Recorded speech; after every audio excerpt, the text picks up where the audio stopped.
Pagpapala po sa ating lahat at salamat sa Panginoon dahil sa technology, tayo maaaring magniig kahit man lamang sandali sa mga araw na ito. At tayo po ay taus-puso at buong pagmamahal na bumabati sa Day by Day Australia, particularly sa Day by Day Melbourne, at ganoon din naman sa Day by Day New Zealand. Tatlo po ang kapatiran natin dyan, Day by Day Wellington, Day by Day Hamilton, at Day by Day Christchurch. Nawa, kayo po ay abutin ng ating pagninig na ito through live stream na nagagalak sa Panginoon at patuloy na nakahandang tumanggap ng kanyang maraming mga pagpapala.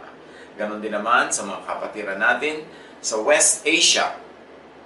Sa inyong lahat, ang pagpapala ng Panginoon ay sumaatin. Naging kagawian na natin sa mga panahon na ito na tayo nagsasama-sama, nagpa-fellowship through live stream, ay nagbabahagi tayo ng mga leksyon mula sa Biblia. At ngayon, ganyan din ang ating gagawin para magkaroon ng lasting fruits ang panahon ng pananatili natin sa ating mga tahanan habang pinararaan natin itong sitwasyon na narito ngayon sa ating harapan. Ang pag-aaral natin ngayon, pinamagatan nating Lockdown Jonah. Jonah 1:1. Ang aklat na ito ay naglalaman ng mensahe ni Yahweh sa pamamagitan ni Jonas na anak ni Amittai. So sa simula pa lang alam nating merong message itong kwento at may malinaw na messenger si Jonah. At maya-maya makikita nating meron ding malinaw na tatanggap ng message na ito. Tayo na nagbabasa ngayon, matagal na lumipas ang panahon, ay nakikibasa, tumitingin sa kwento nila, sa message para sa kanila, kaya hindi natin dapat biglang i-appropriate at angkinin ang lahat ng mga detalye ng kwentong ito, bagamat meron tayong pwedeng matutunan at mai-apply sa ating buhay ngayon. Jonah 1:1-2. Isang araw, sinabi sa kanya ni Yahweh, "Pumunta ka sa Nineveh na isang malaking lungsod, at sabihin mo sa mga taga roon na umabot na sa aking kaalaman ang kanilang kasalanan." So may malinaw na object, Nineveh, isang malaking lungsod. Pero hindi sinabi sa atin kung ano ang kasalanan. But obviously, sinabi yun kay Jonah at yun ang kanyang mensahe na dapat ay dalhin sa city na ito. The Jewish religion had its set definition of sins. So kung ano man yung pinag-uusapang particular sin na yan, lingid sa atin ngayon, pero sa kanila alam nila yon. Because sa Jewish scriptures, may malinaw na covenant or usapan between the Jews and Yahweh. So mayroong particular and clear, malinaw na parties involved. At pagka sa usapan na yan, sila'y lumabag, may katumbas na parusa ang mga bawat paglabag. Pero remember, yan ay usapan between a certain people and nation, in that case, the Jewish people, and Yahweh. Sila ang nag-uusap, nakikibasa lang tayo. But with Jesus, mabuti pa sa simula pa lang malinaw ito, iba na ang usapan. There's a new covenant. May bagong usapan at merong bagong kausap sapagkat ang kausap ng Diyos sa new covenant with Jesus, hindi na lang mga Jew, kundi all believers in Jesus and all those who will believe.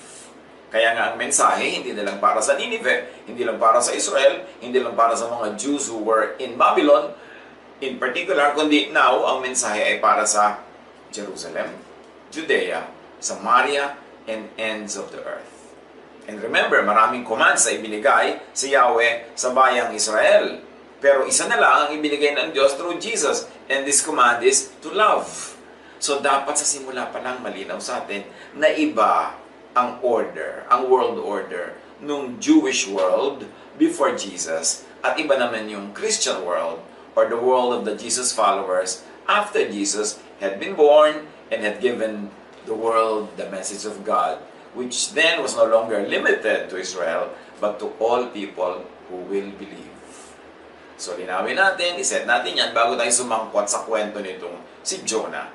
Because ang tendency ng marami, makikisangkot ka sa kwento ng mga sa Jewish scriptures, kwento ng dealings between Yahweh and the Jewish nation, tapos i-imagine mo ngayon na ikaw yung Jewish nation, na sa'yo ibinigay yung utos na yun, yung ginawa ng mga Jews, gagawin mo rin. No. It's particular to them. It is clearly for them, not for all people. Sila ang kausap sa covenant. Kaya tayo'y nakikibasa, pero nakikipaghimalay, humahanap ng mga lesson na universal na pwede nating i-apply sa buhay natin ngayon, pero hindi tayo magpe-pretend na tayo yung kausap at buong-buo nating i-appropriate at i-apply sa atin yung naganap nun, particularly sa kanila. Dapat malinaw, Jesusness is not Jewism. Diyan maraming kalituhan ng Christian eh. Anong pinagkaiba ng Christianity sa Judaism? Anong pinagkaiba ng usapan ng Diyos through Jesus with the believers in Jesus at usapan ni Yahweh noon sa nation of Israel? Jesus believers and followers define and look at sin from the Jesus perspective. Kaya hindi pwedeng kukopihin walang lagi yung mga confession, yung mga repentance ng mga Israelites noong unang panahon. Kasi iba yung sins nila, iba yung usapan nila with Yahweh kung ano ang sin. At ngayon, iba naman with Jesus kasi isa lang ang kumanda yung binigay. Of course, lahat ng mga magaganda, mabubuting katuruan ng Jewish scriptures ay maaari at dapat lang na i-apply ng mga Jesus believers kung ito ay hindi labag sa Jesusness. Kaya dapat padadaanin sa Jesus filter. Hindi yung parang hindi naman nangyari sa Jesus. Paghahalu-haluin mo yung Jewism and the teachings of Jesus, ang magiging bunga niyan is confusion. So, Jesus believers and followers define and look at sin through the Jesus filter. And by the standards of Jesus' only command, which is love. What is unloving to Jesus, that is what is sinful to us. And unloving religious regulations are sinful. Unloving religiosity is sinful. Bagamat alam natin that by the standards of the Jewish scriptures, marami silang very unloving practices in the name of the law and for the sake of the law. Pero yon ay standard nila nung panahon nila, nung Jewism ang sistema. At hindi yun pwedeng i-import whole, buo sa Christianity or sa Jesusness. Diyan kasi nang gagaling ang maraming sometimes stress and confusion. Now, sin as defined by Judaism is different from sin as defined by Jesus. Alam natin yon. Kaya nagagalit yung mga Jewish leaders, yung mga teachers of the law and the Pharisees kay Jesus. Kasi ang kanyang reading and interpretation and application of universal heavenly truths ay may mga hindi laging tugma sa mga traditional reading ng Israel. So sin as defined by Judaism is different from sin as understood and articulated by Paul, which of course he learned from the Lord Jesus. Walang 1:1 correspondence ang Jewish scriptures at ang Christian scriptures. Ang Gospels, merong mga area of commonality, merong pare-pareho namang tinuturo at magandang parehong i-apply, pero merong unique teachings si Jesus na hindi swak doon sa matandang katuruan ng Jewish scriptures. At meron din katuruan yung Jewish scriptures na hindi swak sa mga teachings ni Jesus. Kaya nga sila mismo nung panahon na yun nagkaroon ng conflict hanggang ipinapatay nila si Jesus. Sa mga Jesus believers, dapat yan malinaw. The new order under Jesus cannot be measured by the standards of the old order. Cannot be made to fit in the frame and mold of the old order.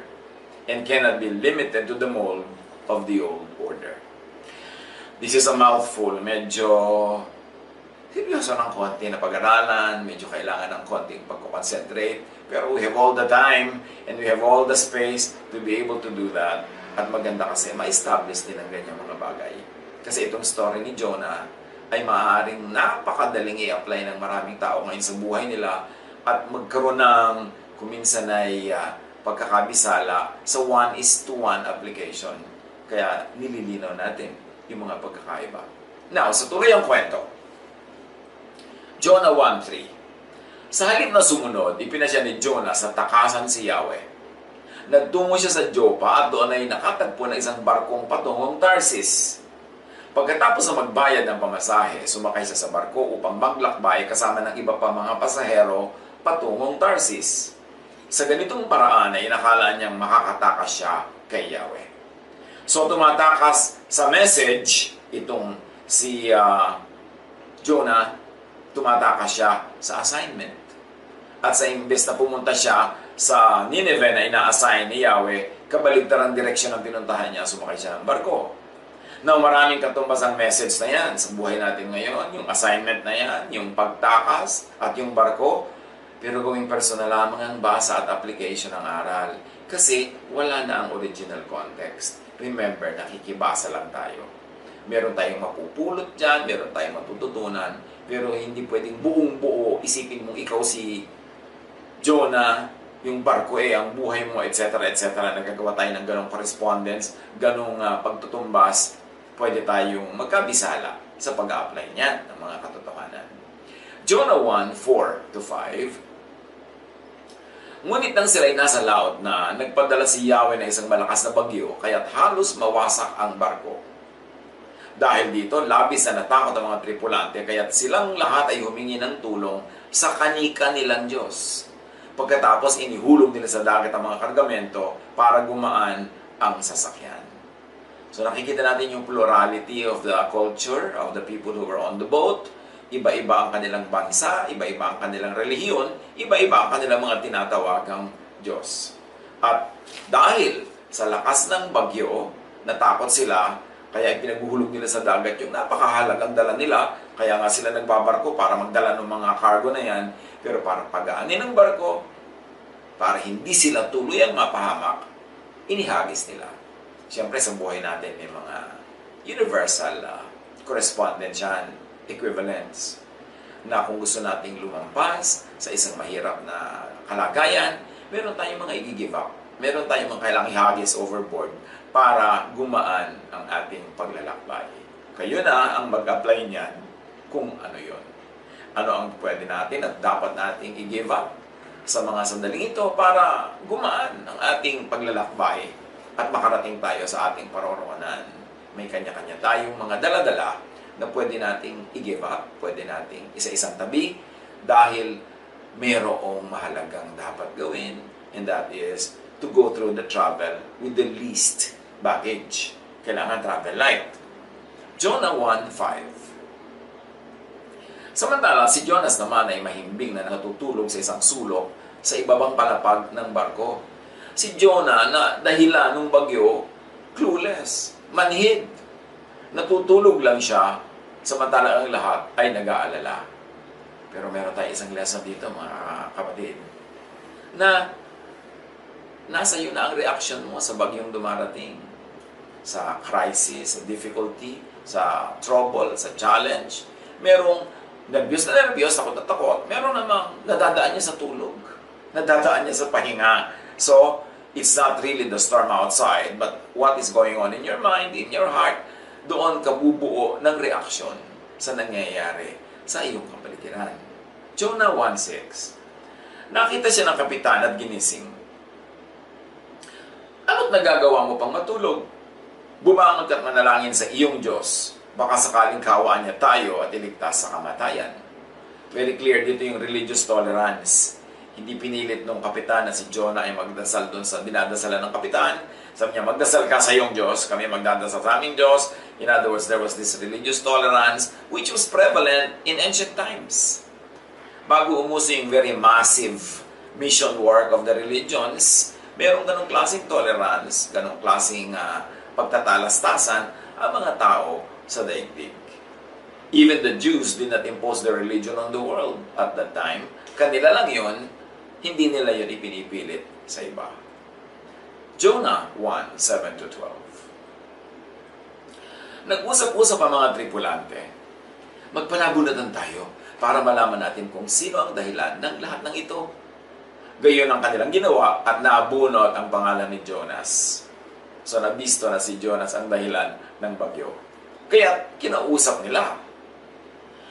Sabihin mo sa amin kung sino ang dapat sisihin sa nangyayaring ito. Anong ginagawa mo rito? Saan bansa ka galing? Taga saan ka? At anong lahi mo? Sumagot si Jonas, ako isang Hebreo na sumasamba ako kay Yahweh, ang Diyos ng kalangitan na lumikha ng dagat at ng lupa. Sinabi ni Jonas na tinatakasan niya si Yahweh. Nakadama ng matinding takot ang mga nakarinig, kaya sinabi nila kay Jonas, napakalaking kasalanan ang ginawa mo. Tinatakasan mo ang iyong Diyos. Tinatakasan mo ang lumikha ng dagat, ng lupa, ng langit. At paano mo tatakasan? Kung siya ang lumikha ng kalangitan, dagat at lupa. Kahit saan ka pupunta, nandun siya. Tama nga naman. Paano mo tatakasan yung Diyos? Nandun siya sa lahat ng lugar.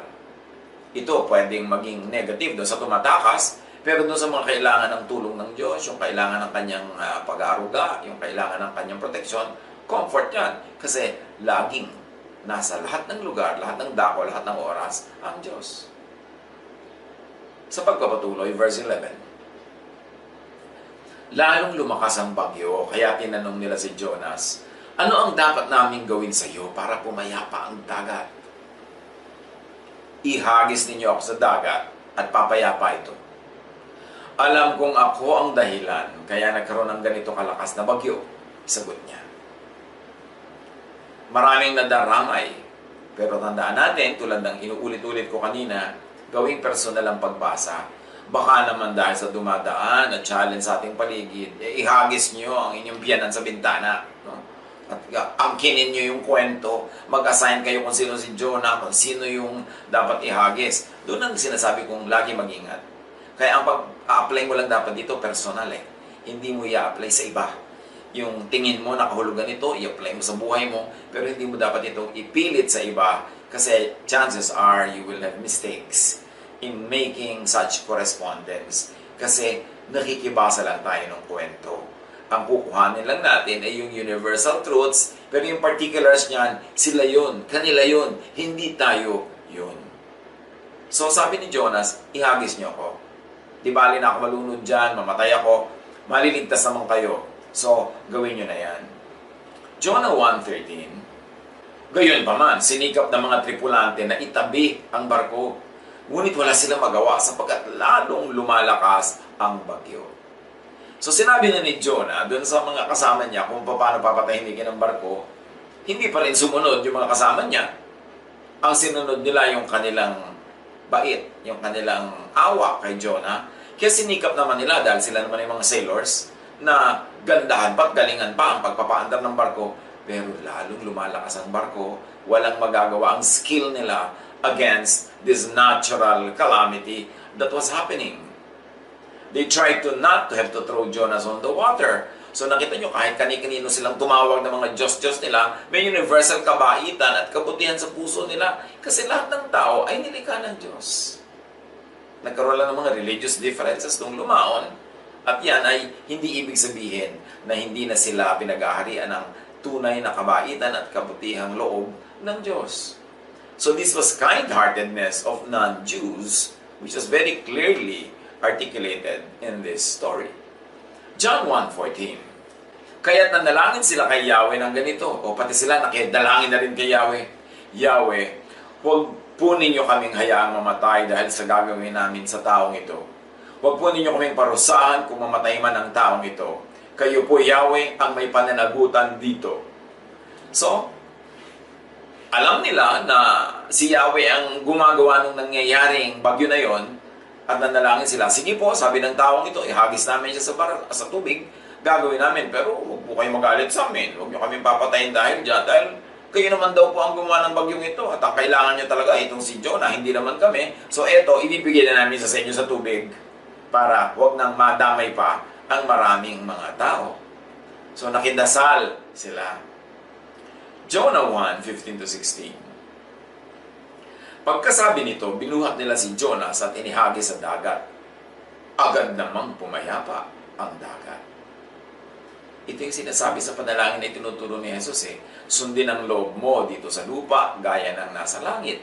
So nung nasunod ang kalooban ni Yahweh, napigilin ang paglalakbay nitong si Jonah palayo dun sa kanyang misyon, tumahimik ang bagyo. Pag pinaghari ang kalooban ng buong Diyos sa lupa, tatahimik ang lahat.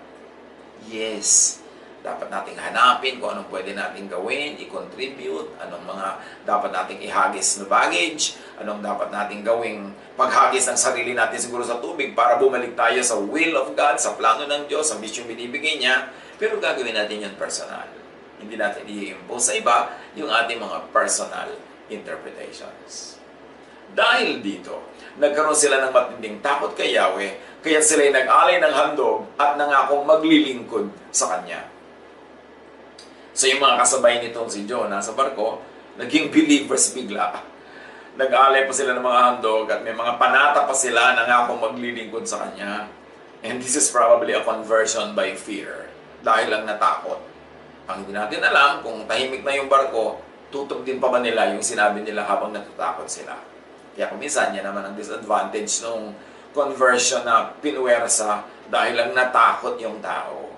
Kaya mas maganda yung hindi lang dahil natatakot ka, hindi lang meron kang gusto masolve ng problema, kaya ka nagdadasal, kaya ka nag-offering, kundi dahil talagang dinapuan ka ng pananalig at naunawa mo na ang Diyos ay dapat mo talagang kilalanin, sambahin at paglingkuran. Pero hindi lang dahil natatakot ka.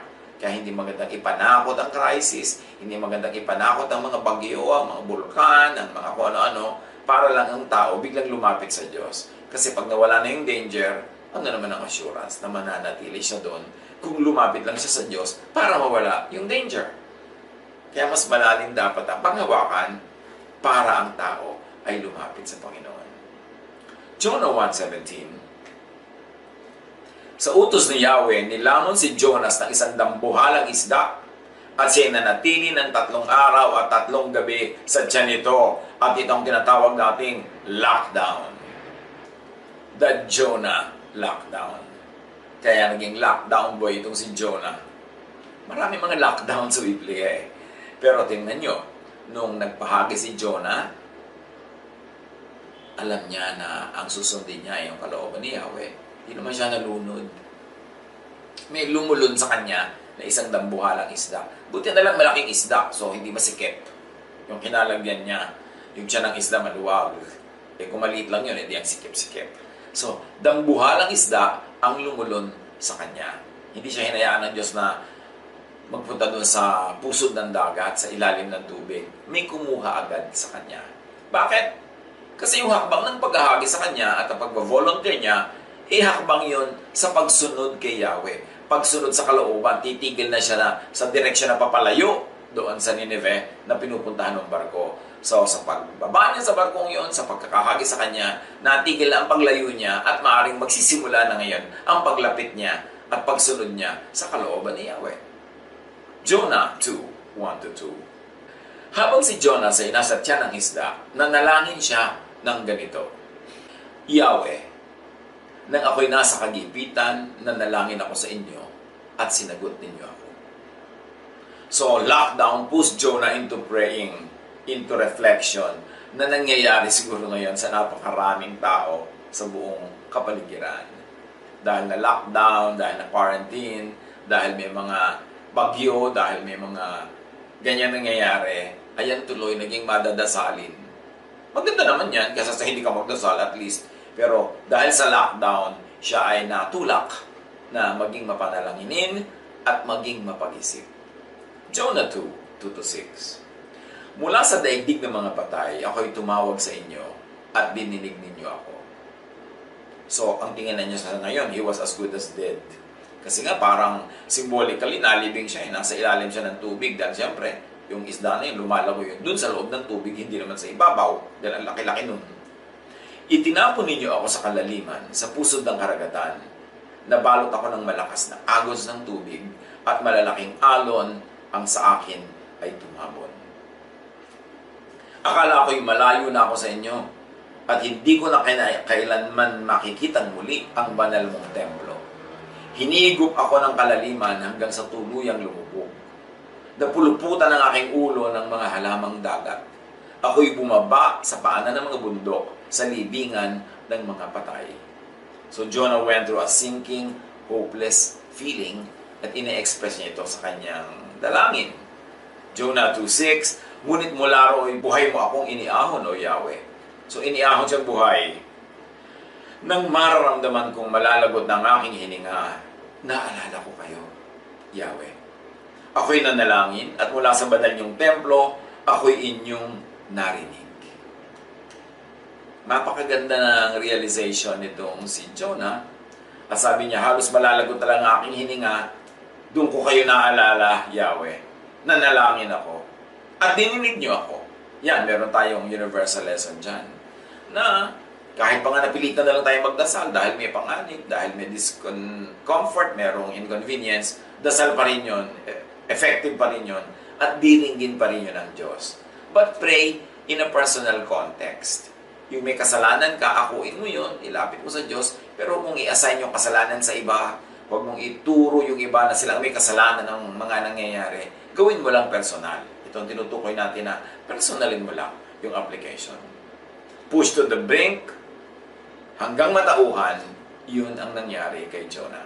Chapter 2, 8 to 9. Ang mga sumasamba sa mga Diyos-Diyosan ay hindi nagiging tapat sa iyo. Kung nag-judge pa itong Jonah ng iba, kung ang tinutukoy niya, yung mga kasama niya sa barko, open nga yung puso ng mga yun, nag-open nga kay Yahweh, at mabubuting loob sila, yun nilang ihagis itong si Jonah. Pero ito yung mga kuminsan na attitude ng mga religyoso, yung naniniwala sila naglagi ang tama, sila naglagi ang maka-Diyos, o inungkat pa niya yung mga tao may ibang paniniwala. Ngunit aawit ako ng pasasalamat at sa inyo'y maghahandog, sabi niya.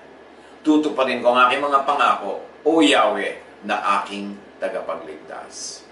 So itong si Jonah nagkaroon ng balik loob sa Diyos dahil sa lockdown. Again, maganda ito na ating kapulutan ng aral. Kung ang pagbabalik natin sa loob sa Diyos ay dahil sa lockdown, hindi may blessing na ibinigay sa atin ng lockdown na ito. Kung tayo ay makakapag-aral ng kanyang salita, meron tayong mga kaliwanagan na aabutin, merong mga katuruan na mauunawa, at merong mga pagbabago tungkol sa ating buhay at magiging mas maka-Diyos tayo, makatao, mas mabait, di napakaganda ng napala natin sa quarantine, sa lockdown, na napuwersa tayong mag-isip at manalangin tulad ni Jonah na nasa loob ng tiyan ng isda, napuwersa na mag-focus sa Diyos. Jonah 2:10. Pagkatapos inutusan ni Yahweh ang isda na iluwa si Jonas sa dalampasigan. You see? Lockdown lifted. Natapos ang quarantine. Natapos ang lockdown. Bakit? Natutunan na kasi ni Jonah yung dapat matutunan. Napagsisihan na ang dapat pagsisihan. Naipanalangin na ang dapat ipanalangin. At nakipagkasundong muli sa Diyos. Na-renew ang kanyang covenant, ang kanyang usapan, ang kanyang pakikipagkasundo sa Diyos. Therefore, tapos na ang lockdown. Yung lockdown naman para lamang siya ihiwalay sa iba niyang mga concerns para makapag-focus siya sa Diyos. Ito kaya pwede nating i-apply sa ating personal na buhay at sa buhay ng lahat ng mga taong apektado ng lockdown sa lahat ng dako, na ito ay isang wake-up call. Ano ang kasalanan natin personally? Ano ang pwedeng kasalanan natin bilang human race? Sobrang ba tayo nagpabaya sa kalikasan? Sobrang ba nating binibigyan ng imbalance ang nature na tuloy kung ano-ano mga kombinasyon ang nangyayari sa biology, sa paligid natin? Ano ang mga pagkukulang natin individually, as a family, as a society, as a religious group, as a nation, as humanity around the world? Yan ang magandang pagtuunan ng pansin during the lockdown. At pag natutunan na natin yung lesson, nagawa na natin yung pagbabagong loob, at alam na natin ang gagawin, hindi naman imposible na matapos agad ang lockdown na yan. Kaya samantalahin natin sa pag-iisip. But once again, sino naman tayo to speak for the whole humanity, ihingi ng tawad ng mga kasalanan ng buong humanity? Anong kasalanan kaya yun? Anong i-assign natin na kasalanan? So gawin natin personal. Pag-isipan natin ang ating mga pagkukulang sa Diyos. Ihingi natin ang tawad. Ayusin natin ang ating isip. Magkaroon tayo ng plano how to emerge from this as better people. Mayroong napakalaking blessing na nakalaan pag nagkaroon na tayo ng ganong kaliwanagan. Jonah 3:1-3. Muling sinabi ni Yahweh kay Jonas, pumunta ka na sa lungsod ng Nineveh at ipahayag mo ang mga ipinapasabi ko sa iyo. Hindi naman sinabi sa atin kung ano ipinapasabi. Between God na lang yun and Jonah. Nagpunta na si Jonah sa Nineveh. So sumunod na siya dahil sa lockdown. Dahil na puwersa. Pero maganda at sumunod pa rin. Jonah 3:3-5. Malaki ang lusod na ito. Aabutin ng 3 araw kung ito ay lalakarin. Siya'y pumasok sa lungsod. Pagkaraan ng maghapong paglalakad, malakas niyang ipinahayag. Gugunawin ang Nineveh pagkaraan ng 40 araw. So, merong prescribed time. Naniwala ang mga taga roon sa pahayag na ito mula sa Diyos. Kaya nag-ayuno silang lahat at nagdamit ng pangluksa bilang tanda ng lubos sa pagsisisi at pagtalikod sa kanilang mga kasalanan. So ayon sa kanilang tradisyon, ayon sa kanilang relihiyon, ayon sa kanilang kinagisnan at mga kostumbres, sila ay nag-ayuno, nagdamit ng pangluksa bilang pagpapakita ng kanilang pagsisisi. Ngayon, yung pag-aayuno, pagluluksa, dapat kopyahin ng lahat ng tao sa lahat ng panahon. We must never forget that it was unique to them. It was their way. It was their system. At ang bawat tao, ang bawat bayan, ang bawat pamilya, ang bawat lipunan, may iba't ibang paraan ng pagpapakita ng kanilang pagsisisi, ng kanilang pagbabagong loob, ng kanilang kaliwanagan. Kaya, maaaring gawin yan, pero hindi naman tayo obligadong kopyahin yan. Kasi hindi naman tayo iniutusan na kopyahin yan. Yan ay ginawa nila, ay kinukwento sa atin, nasa sayo kung gusto mong kopyahin or not. Pero, ba't mo naman kokopyahin kung hindi naman yun ang iyong kaugalian at hindi naman ganon ang usapan ninyo ng Panginoong Diyos dahil nagpakilala siya sa iyo through Jesus in another way. Mga bagay na challenging pag-usapan at nakakakomisay, nakaka-challenge na pag-isipin mabuti. Pero ang mahalaga, ang makuha natin yung ideya. The people recognized and acknowledged yung mga pagkukulang nila at handa silang yun ay pagsisihan at ipinakita nila yon sa paraan na ganoon ang paraan ng kultura nila. So ang lahat, responsive. Nag-ayuno, nagdamit ng pangluksa. Naging malinaw sa kanila ang mensahe ng Diyos kung ano ang kasalanan nila. Well, hindi yung tulad kuminsan ng mga gaya-gaya lang. Hindi naman natin alam kung ano nga ba. Pag sinabi mong, may pumutok na bulkan, o kaya may tsunami, o may lindol, kasi may kasalanan. Anong kasalanan? Sino magsasabi kung anong kasalanan yon? Sino ang may kasalanan? Yung mga Jews, yung mga tao dito sa Nineveh, yung mga tao pinag-aaralan natin, pwede silang magsisi kasi alam nila kung ano yung kasalanan nila dahil may malinaw na usapan sila ni Yahweh. Nilabag nila yon, alam nila ang consequence. Pero para i-assign mo sa iba yung pagsisisi nila, hindi naman kasali yung iba na yon sa usapan nila at ni Yahweh, that will be stretching the application of the story. So, importante na maunawa natin kung hanggang saan tayo kukopya at kung hanggang saan tayo pupulot lang ng mga aral. Jonah 3:6-9. Nang mabalitaan ito ng hari ng Nineveh, bumaba siya sa kanyang trono, naghubad ng balabal, nagdamit ng pangluksa, at naupo sa abo. So this is the supreme person in that city. Nagpakita siya ng humility. Handa rin siyang magbagong loob at handa siya na gawin kung ano ang dapat para matigil na yung nakaambang panganib laban sa kanilang lungsod. At ipinasabi niya sa mga taga-Nineveh, ito'y utos ng hari at ng kanyang mga pinuno. Walang dapat kumain ng anuman, wala ring iinom, maging tao o hayop. Lahat ng tao at hayop ay magdadamit ng pangluksa. Taimtim na manalangin sa Diyos ang bawat isa. Pagsisihan ang lahat ng mga nagawa nilang kasalanan at iwan ang masamang pamumuhay. Baka sa parang ito'y mapawi ang galit ng Diyos, magbago siya sa kanyang pasya, at hindi na niya ituloy ang balak na pagpatay sa atin. Again, this is unique to them. It was their way of expressing their repentance. Kung kukopyahin ba natin ito o hindi, well, it's your personal liberty to choose. Gusto mo bang gawin yun? Gusto mo bang mag-ayuno? Personal. Pero hindi mo pwedeng ipilit sa iba. Kasi again, kwento nila yan ay kinukwento sa atin. Hindi naman sinabi sa ating gayahin natin at i-apply natin sa bawat suliranin na ating kinakaharap. Pero, we can apply personal liberty kung anong approach nyo tungkol dyan. So, ang hari at ang buong syudad na tauhan, nagpa siyang magbagong loob at magbalik loob sa poong may likha. But we should take note that an ancient Jewish and religious approach ang ginawa nila. Hindi lahat ng tao, sa lahat ng lugar, sa lahat ng dako, ay obligadong ganun din ang gawin.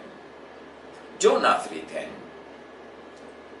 Nakita ng Diyos ang kanyang pagtalikod sa kasamaan, kaya hindi na niya pinarusahan ng mga ito tulad ng kanyang naunang sinabi.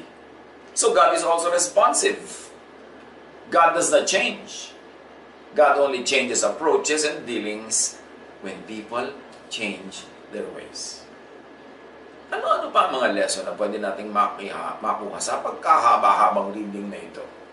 Hindi naman pwede kasi putol-putulin kasi dapat makarating tayo doon sa dulo. So, anong mga pwedeng lesson? Kung may lesson or application man, make it personal. Huwag mong obligahin ang lahat na yung mga meaning na ibinibigay mo sa kwentong ito ay yun din ang maging meaning nila. Huwag umimbento ng universal theology out of this. Do not misappropriate the Jewish scriptures to universal, non-Jewish issues. Kasi yun ang dealing ni Yahweh sa kanila. Huwag needlessly kopyahin ang ancient Jewish practices. Although kung gusto mong gawin, personally lang, at hindi naman makakasama sa iyo, why not? Pero huwag mong obligahin ang iba na mayroong ibang convictions. Katulad halimbawa ng national repentance. Citywide repentance sa Nineveh at sa Israel, madalas national repentance.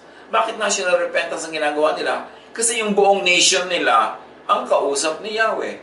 Yung buong nation nila ang kasangkot sa covenant. So pag may pag-break sila, dapat national din yung repentance.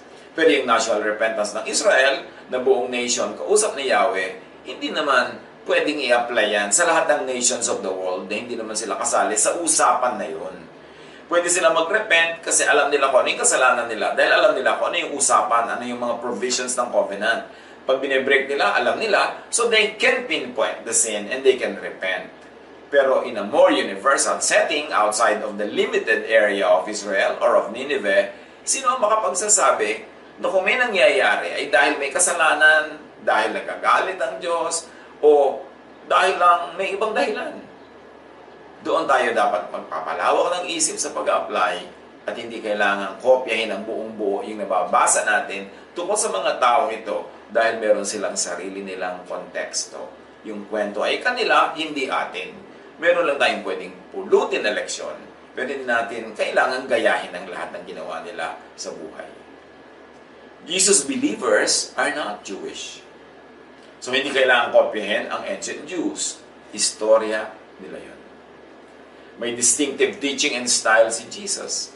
And many Jewish laws and practices were even cancelled by Jesus. Iniba niya ang reading, iniba niya ang interpretation, yung iba outright na cancel. Mga dietary laws, mga laws on the Sabbath, mga laws on purity, yung ceremonial purity, clinical purity, marami. Maraming itinuro si Jesus na hindi swak doon sa old mold of the old Jewish scriptures. Kaya nga galit sa kanya yung mga teachers of the law and the Pharisees. Now, Jesus believer ka, Jesus follower ka, dapat alam mo na iba naman ang identity mo ngayon kaysa sa mga ancient Israelites. Hindi ikaw sila, hindi tayo sila, iba sila noon. They were governed by their own traditions, by their own laws, and by their own covenant with Yahweh, which we are not party to. Nakikibasa lang tayo. Hindi nagturo o nagpractice si Jesus ng widespread fasting for a cause, for instance. Although, hindi naman masamang gawin yun. Baka nga meron pang benefit, pero hindi kailangang requirement at hindi tayo obligadong kopyahin.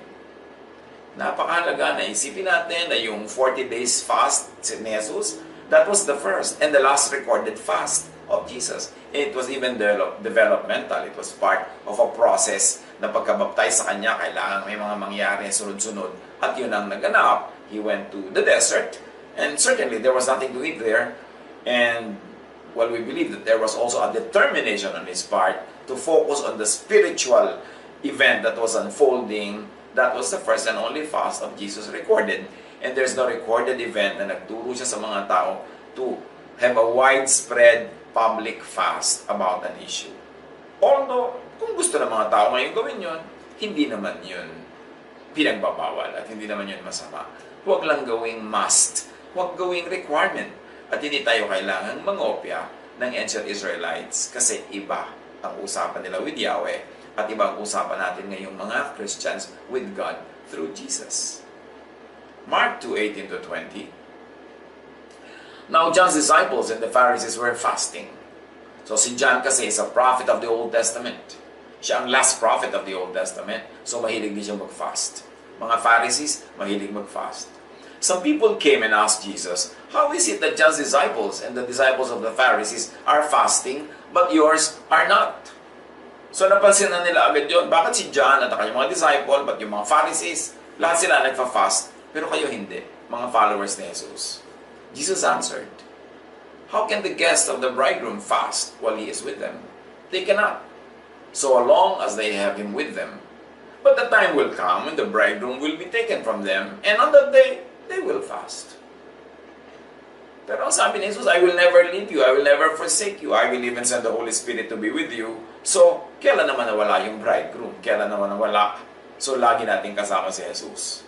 Matthew 28:20, sabi niya, and surely I am with you always, to the very end of the age. So, lagi natin kasama ang Panginoon. So, sabi niya, kasama pa nila ako, hindi sila magfa-fast, hindi kailangan, kaya hindi niya require itong fasting.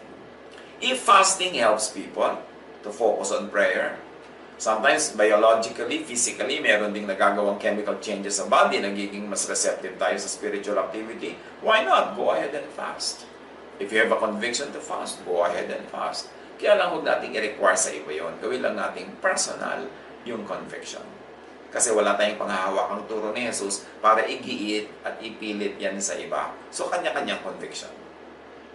Kung may lockdown sa personal na buhay, lahat tayo ngayon may lockdown, pero gawin nating personal yung application. Seek and return to God. Pray. Makipag-ayos, makipagkasundo sa Panginoon. At sa mga taong malapit sa atin, clarify kung ano ang babaguhin at susundin. Tulad ng ginawa ng mga marino na nakasakay sa barko, katulad ng ginawa ni Jonah na nasa loob ng tiyan ng isda, nilinaw niya sa kanyang sarili at sa Diyos kung anong gagawin niya, anong susundin niya, at ano ang babaguhin niya sa kanyang buhay. At pag natapos ang lockdown, keep your end of the bargain. Keep your commitment. Baka man mamaya pag natapos na yung lockdown, nakalimutan na ulit ng mga tao magdasal, makalimutan na uling mag-livestream para pag-aralan ng mga salita ng Diyos at magkanya-kanya naman takbuhan sa ating mga kung anong pinaggagawa. Nawa, itong lockdown na ito, itong mga karanasan natin, may we emerge out of it better. Better persons, better believers of the Lord, better followers of Jesus. At bagamat, siyempre, marami na tayong pwedeng iwaksi sa mga naobliga tayong paggagawain dahil naka-lockdown. Pero nawa merong patuloy na magagandang kaugalian, magagandang realizations at habits na kahit matapos ang lockdown, itutuloy natin at yun ang magiging permanent blessing sa atin among many ng ganitong inconvenience na nararanasan ng napakarami.